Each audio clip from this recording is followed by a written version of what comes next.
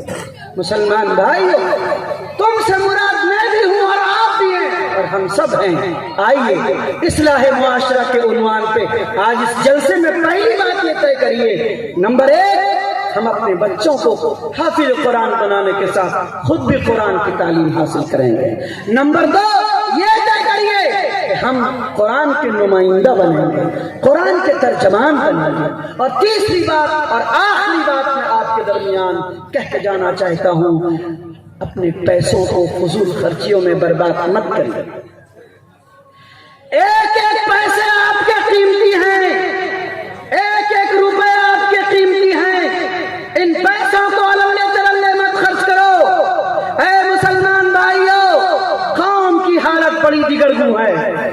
جاؤ گاؤں میں جا کے دیکھو، سماج کے اندر جا کر کے دیکھو، جاڑے کا زمانہ ہے، موٹے موٹے کمبلوں، لحاف اور گرم ایسیوں میں سونے والے مسلمانوں، جاؤ مارکیٹ کے اندر ایک ایک مسلمان کو دیکھو، پل کے نیچے تمہاری ایک ایک خاتون کو دیکھو جو بیٹھ کر کے کپ کپا کر کے رات کاٹ رہی ہے۔ اے مسلمانوں، ان غریب ان علاقوں کے اندر جاؤ جن علاقوں کے اندر رات کو ماں اپنے بچے کو کچھ بھون کے توے پہ کھلا دیتی ہے تو صبح کا خیال نہیں رہتا، صبح کو کھلا دیتی ہے تو دن بھر کا پتہ نہیں رہتا بچے کو کیا ملے گا۔ ان فقیر کے ہاتھوں کو پکڑو، ان غریب کے کپڑوں کو دیکھو، ان کے کرتوں کو دیکھو، ان کے سر کے اوپر آنچل اور دوپٹہ کو دیکھو، جو مسلمان نام رکھتی ہیں، جن کا سلمہ نام ہے، جن کا امیہ نام ہے اور جن کا ابو سفیان اور عبداللہ اور عبد الرحمن نام ہے۔ پیسوں کو بچاؤ، ان بچوں کو پکڑ کے لاؤ، ان غریبوں کو پکڑ کے لاؤ، ان کو مسجد میں لاؤ، ان کو مدرسے میں لاؤ، اور اگر پیسے ہیں تو ان کا گھر بناؤ، ان کے لیے خیر و خیرات کرو، ان کے بچوں کو نہلا کے دھلا کے اسکول میں جانے والا ہے تو اسکول بھیجو، اور اگر مدرسہ میں جانے والا ہے تو مدرسے بھیجو۔ خدا کی قسم، آپ کے پیسے آپ کی امانت ہیں، پیسے آپ کے نہیں ہیں، پیسے آپ کے رب کے دیے ہوئے ہیں، آپ تو ڈاکیا ہو۔